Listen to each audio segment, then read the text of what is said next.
Hello, everybody. Welcome to Table Talk. I'm Pastor Greg Stevens from Liberty-Hill.church, here with Pastor Joe. How you doing today? I'm good. How are you? I am doing good. We got to tell people right up front, we've got a warning. If they hear some racket in the video, that's good racket that we're hearing. It's good racket. It's not mice. It's not us being invaded or anything like that. Work is still going on in our new building, and they are really close proximity to where we are. So you might hear a bang or a thump, hopefully not a screech for help or anything like that. Yeah. But it's good sound. It's good progress. As we pointed out a couple of weeks ago in our Sunday morning service, we have markers in place, goals in place, that once we reach those goals, once we reach those markers, we will do certain things with our financial plan for a church. One of those markers and goals is when we reach a certain point in our construction that we've already committed ourselves to and already have paid a portion of, then construction will come to a stop. And then once we reach another financial goal, we'll continue with our next stage of construction, and we'll keep revisiting those goals and those markers, keeping our financial plan in check. We don't want to do anything that's going to put our church in an awkward or uncomfortable situation where our finances are strained. And we are so thankful that we are in a good place. We were in a good place before we began. And your faithfulness and your generosity has allowed us to keep operating, keep doing the things we do. But we are going to be good stewards and keep an eye on what we're doing going forward. Right. And we want to get as much progress as we can, but we also want to be really wise with our finances and not overextend ourselves at this time when finances are tight for everyone. Right, yeah. Right. We've pretty well slashed spending across the board here at church. A lot of things that we normally would be doing right now we're not able to do anyway, so that hasn't changed what we're accomplishing in our ministry. But it has just brought us to that recognition that a lot of people are making changes in their family budget, their financial situations have changed, and ours too. So we're acting accordingly. We don't want to come to a complete stop and just say, well, we're going to suspend everything until life comes back to normal, because we don't know when that will be. Right. And we could end up having construction of our building put off for far too long to benefit anybody. Right, exactly. Well, Easter Sunday was Easter, and it was a different Easter, but there were a lot of good things that came about with our online ministries on Easter, and we had a big crowd watching on our Easter online. A lot of people posted pictures of Liberty Hill PJs. It was a good day. That was so good. I appreciate all of you that jumped in on the hashtag Liberty Hill PJs to let us see your family having a moment together, having a day together, and including Liberty Hill in it. We really appreciate it. It was fun for me to be able to kind of connect and see everybody on social media that way. And it was also good to see families being creative with how they celebrated Easter at home. Yes. For most of us, we weren't able to do what we traditionally do with our families at Easter. I've got family that I really want to see that I have not been able to see for several weeks, right, and probably several more before I can do that. So we've all kind of made adjustments, and it was neat seeing how so many of our church families made adjustments. But like you said, for our church, it was a big day. We had a lot of people tune in live, and a lot more people tune into the service during the replay times. Right, yeah. And a lot of good comments. We appreciate your comments on the live service. It helps us feel a little more connected to you while we're doing it. And it was great to see you guys connecting with each other in the live feed as well. So thank you for being a part of a big Sunday, even though we weren't in the same room together. Amen. Still connected. Exactly. Speaking of staying connected, you have a new life group coming up starting next Tuesday, and people can sign up for that, and they'll be able to be in Zoom and chat with each other on that. Tell us about that. On Tuesday, April 21st, I'm going to be having an online life group using material I Said This, You Heard That.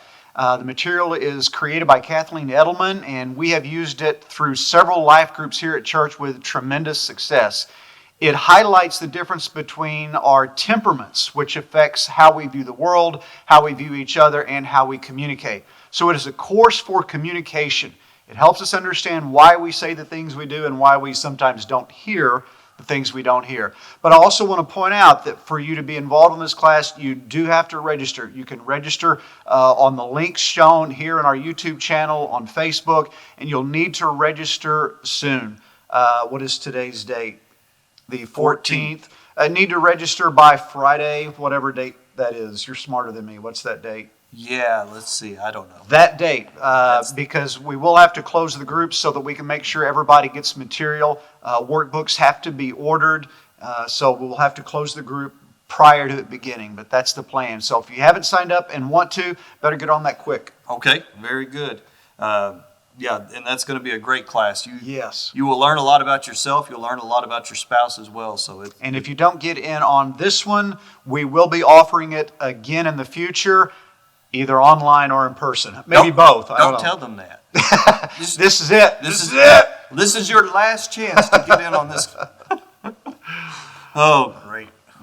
Oh, where are we now? I'm right here. Are you ready to talk about Sunday? Let's talk about Sunday. Okay. So questions from Sunday's message, and one big one that came up in the discussion online is, who is Cephas?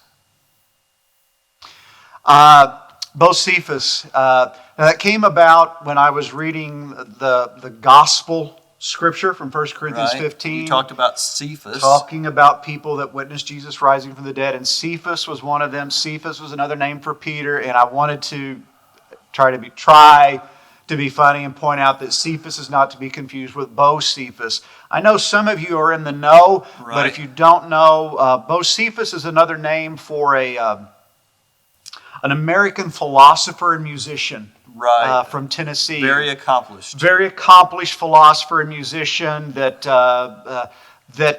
spoke a lot about family tradition and how rural people, particularly country boys, can survive. Exactly. But they can get by.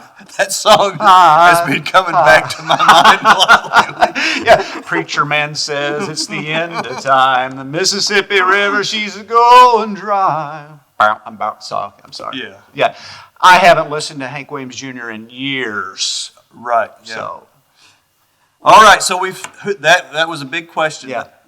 That was the only question we got from Sunday. That helps us know who our people is. But right? the reason we didn't get many questions is because you explained everything so thoroughly and so well. There were no questions left to be. Okay. So we're in this series called If. Yes. And this Sunday was about if the resurrection is true. Where are we going with this whole idea of if? The whole idea of if is doubt. If I had to substitute if with one word, it would be doubt. It's not just a curiosity of if this were so, but there's an element of doubt to it. And really all throughout our spiritual lives, we're having to deal with some kind of an if. I know sometimes people talk about their faith, and it is with great certainty, and they will say things like, I know this, I know that. And I think we all have had those moments in our faith where we feel great certainty.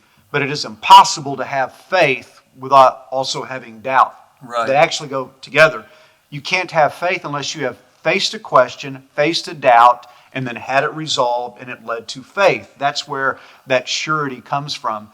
The whole idea of if, what we're going to be talking about over the next few weeks, are questions that even a believer may sometimes struggle with. Particularly this Sunday is a tough one. And we've hit on this a little bit in the weeks past because of the crisis and pandemic that we're all sorting through. And that is, if God is good and if God can do all things, then why doesn't He fix this? Oh, yeah. Why doesn't He resolve this mess for us? So Sunday, it's going to be a bit philosophical and theological in the sense of talking about a very deep issue, and that is, how can we reconcile a good God with a world that isn't always good? Yeah. And why doesn't He do something about it? So that's a tough one. Sometimes I've prayed to God. I said, God, I know you could fix this problem I'm going through if you could. And so, I'll be anxious to hear what you say. I might need to hear some of this. Well, hopefully you stay awake for it. All right, so this past Sunday, you were talking about Jesus, and He was born over 2,000 years ago. And most people think that He died at some point in His life. But you had this crazy idea that He rose from the dead and that He is still alive. And I'm wondering if you've just been in quarantine too long. That's what you believe, that this man that was born 2,000 years ago is alive today. Yeah. Yeah. It's if you state it kind of like you're stating it, it's an absurd concept. Yeah. And it is. Because if you think about it in objective terms, that here is a man who lived, died, and rose again, our immediate reaction to that has to be there's a mistake somewhere, because this isn't a normal part of anyone's experience. Right. We have no other case that we can point to and say, oh, see, here it is. He lived, he died, he rose again, and then never died again. Right. We have heard stories of resuscitation, but this is a resurrection. There's a difference. Right, yeah. A person that is resuscitated, maybe they saw the light at the end of the tunnel, or they had a heavenly vision or whatever, they came back, but they passed away again. Right. For good. But with Jesus, it was a resurrection, meaning there was a life that now is back fully to never die again. Uh-huh. So historically, there is no doubt of the existence of Jesus. Even hardcore skeptics would have to reject a lot of solid historical evidence in order to come to the conclusion, oh, Jesus was made up. Right. He was real. Well, why, 2,000 years later, as you mentioned, why are we still talking about him? It wasn't just because he was a good religious teacher, because he said a lot of incredible things. Right. I mean, his teaching is magnificent. Even if you are a person that doesn't believe in the existence of God, you read the teachings of Jesus and you recognize here's a man swimming in deep waters intellectually. He was more wisdom than anyone you can imagine. And so you look at him and you say, well, he said amazing and deep things, but so did a lot of other people. Right. And we can even take it another step farther, and we can say, well, he was crucified. He died for the things that he was teaching. Well, a lot of people have died for things they said. Right. And wouldn't back down from them, wouldn't recant, even though they had an option to. So it's not just that he said wise things or that he died a terrible death. Jesus said things in his time of ministry that was like throwing down the gauntlet. C.S. Lewis said it best, and to paraphrase the quote, it's so helpful that Jesus was either a liar, right, a lunatic, or Lord. Meaning he was either a liar in that he knew the things he was saying were not true. Mm-hmm. And he should be rejected and scorned and cast onto the trash heap of history if he's a liar. Right. Or he genuinely believed the things he was saying. He thought he was the Son of God, but he wasn't. He was mistaken, which would make him a lunatic. Same thing. You can't put him on a pedestal. You have to say this poor man needs our sympathy, not our following. Right. Or he was genuinely who he said he was, which would make him Lord. Right. So we can't say he was a good religious teacher if we don't also concede that he was everything he said he was. He claimed to be the way, the truth, and the life. Right. Well, the best way to show you are the life is by overcoming death, which is what he did. He explained to his disciples that he was going to be crucified and on the third day rise. So either he's a liar or a lunatic, or he did that. Yes. And he did. Yeah. And to be on the record, I agree with you on all of this stuff. I'm glad. Yeah. Made me nervous for just a little bit there. Yeah. And one of the big evidences you really referenced well on Sunday was Jesus' followers, when he died, they were distraught. Yeah. They didn't know what they were going to do, and they were hiding out. But then when they saw him alive, something changed in them. Yeah.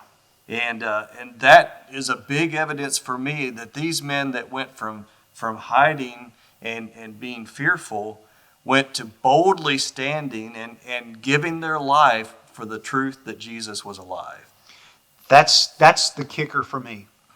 So there are a lot of things that we can look at historically, biblically, and in other literature to say this was an amazing explosion that happened in history that suddenly around 33 AD, this movement of Christianity exploded. Right. So what caused it? If you look at the close followers of Jesus and how people reacted when he was crucified, the ones who were following him the closest, even though they understood his teachings, they didn't understand them fully.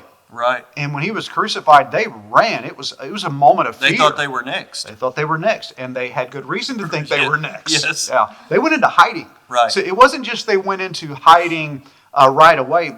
They were in hiding for the next few days, thinking, we're wanted people. We're going to die. Right. What brought them out of that?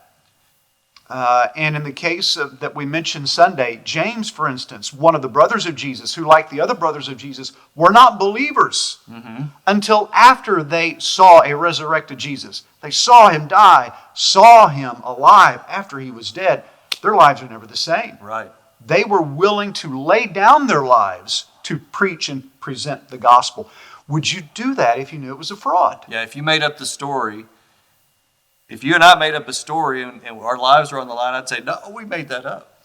And then for that same scenario to be repeated time and time and time again. Right. And So it wasn't just 2 or 3 people. right. You know, we have hundreds of people who said, we know this story to be so real that this is a world changer, and they would lay down their lives for it. Right.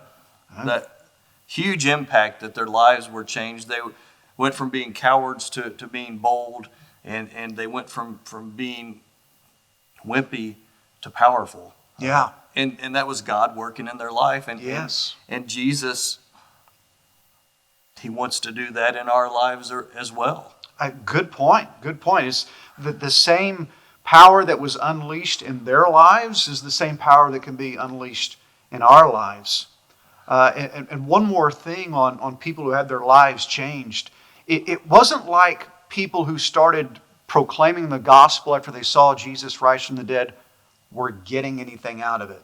Right. It's not like this was a religious system that brought finances, that brought popularity and fame. It brought hardship to these people. Yes. Because while there were people who were becoming Christians and had heard the news and seen the evidence, there were also people in high positions of power that were so opposed to Christianity, so opposed to the gospel, it was a threat to them. Right. They wanted to exterminate the followers of Jesus. Well, one of those people was Saul, who after he then saw the resurrected Jesus became Paul. He was a persecutor who became a preacher. He said in one of his writings, if in this life only we have hope in Christ, we are of all men to be pitied. Right. So his life wasn't made easier on this earth because of the resurrection. He blatantly said, if this is all there is, I'm in bad shape. Right. Because he was being persecuted. He was suffering for the gospel.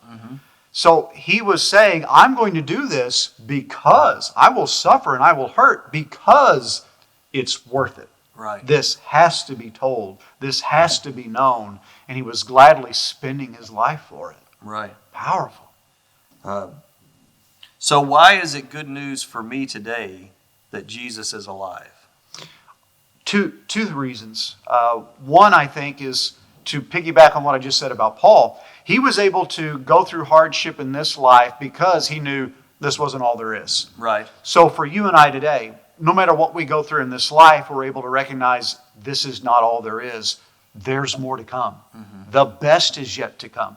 So it allows us to have hope in times of despair because we recognize that everything around us is temporary.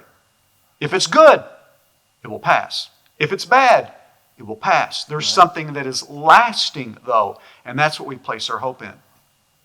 The second thing is it tells us that life is so precious, so powerful, that it should be lived, cherished to the fullest. The resurrection makes a difference to me on a personal basis, day to day, not just because, when I die, I'm going to go to heaven.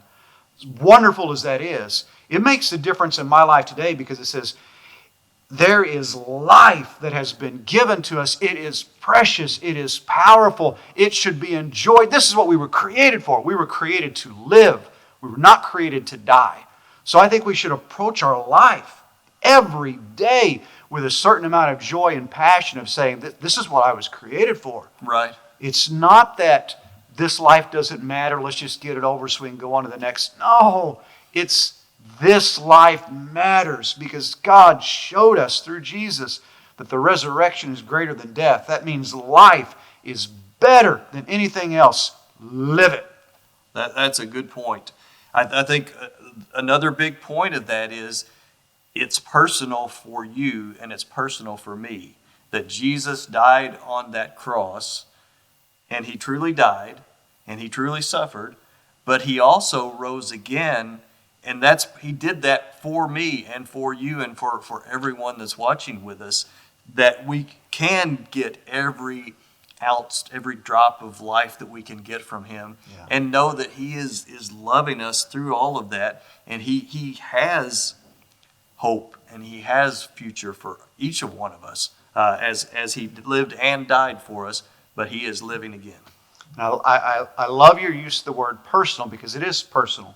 God has done something that's universal throughout time, across borders of countries and nations, but it's a personal thing. Right. That also means that for it to be of value to me, I have to personally receive that. Yes. It's my choice to either reject that and look for some other purpose in life, look for some other explanation of the mysteries of life, or I choose to trust this is right. This is true. I believe this. It makes sense. It adds up. And then we place our trust in it. It becomes personal to me. Right. Then that becomes my identity. That becomes my life. That what Jesus has done is so applied to me that who he is now a part of who I am. Mm-hmm. That's great. That's great. Well, anything else about the sermon you wanted to share? No. Okay. I just appreciate everybody tuning in. I especially appreciate our Liberty Hill family, those of you that shared it on social media, those of you that invited friends to watch with you. Thank you so much for showing that our church is still healthy and connected even in uncertain times. I appreciate you so much, and I can't wait till we get to fill this room back up again. That's great. Don't forget to sign up for I Said This, You Heard That. Pastor Brandon will be here Wednesday night with the Hub message, and we look forward to seeing you guys again very soon.